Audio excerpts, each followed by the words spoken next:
Hi all, I'm Mahesh Babu and my team Haindhavi and Subhang is here. Let's now briefly talk about the semantic hashing in images.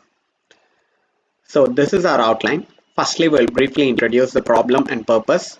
Then we'll discuss some search algorithms for binary codes. Thereby we'll move to supervised methods for learning binary projections. Then we'll talk about a few unsupervised approaches and conclude it. So what is the problem? What exactly are we doing? Huge collections of images and videos are increasingly available arising in domains as diverse as community, news media, consumer catalogs, surveillance archives, etc. In the last decade in particular, user-generated content is widely stored and shared on the web. There's an interesting thing to hear.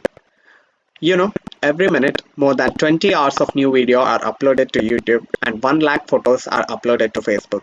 We can simply browse through lakhs of photos manually. So it is really important to explore new representations and approaches to search large-scale datasets. Here we can see the applications of large-scale visual search. A perfect example would be our Google Photos. It is able to recognize locations so accurately that even our naked eye cannot do that better.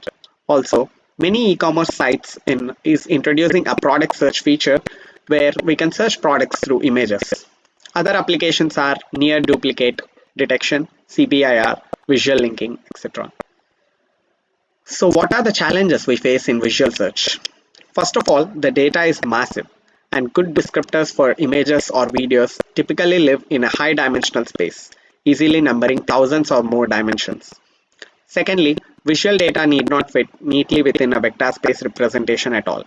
For example, an image might be described by a planar graph over its component regions, or a video clip may be encoded as a set of loosely ordered keyframes.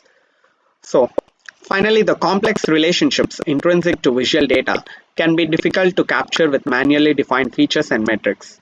Access to external knowledge in the form of labeled instances or target similarity constraints would be ideally inform the comparisons. So the central theme is to construct and use these binary representations for visual search as a means to address the above requirements. So the main idea is to compute binary projections such that a given similarity function of interest is approximately preserved in the Hamming space. Having done so, one can then search the data efficiently using hash tables or by exploring the Hamming ball volume around a novel query. Now let's talk about the algorithms to generate these binary codes. In general, for large-scale retrieval, the most important property is that the search time complexity be sublinear in the number of database examples. Additionally, given the distributed nature of large-scale computing, the ability to parallelize the search is important for practical applications. In particular context of binary codes, as we consider here, retrieval involves finding all the examples that have a zero or small Hamming distance from the query, where the Hamming distance between two binary codes is the number of bits that differ between them.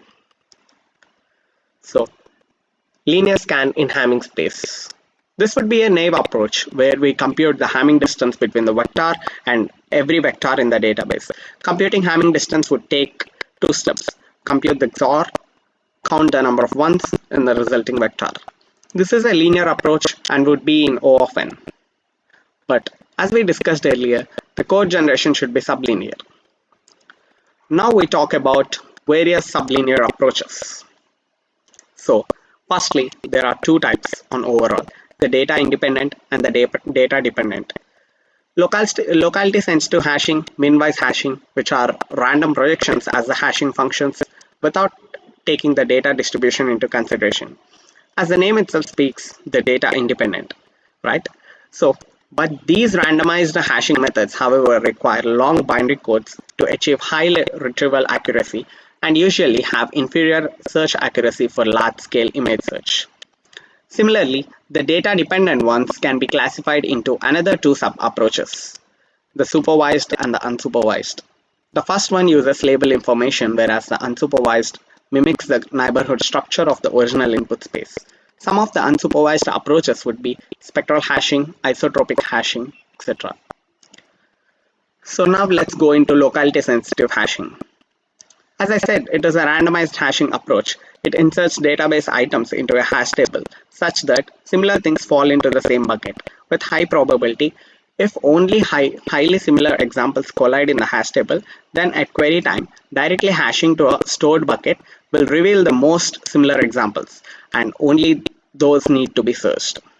So the query time for retrieving be 1 plus epsilon near neighbors. Then it can be bounded by order of n to the power 1 by 1 plus epsilon.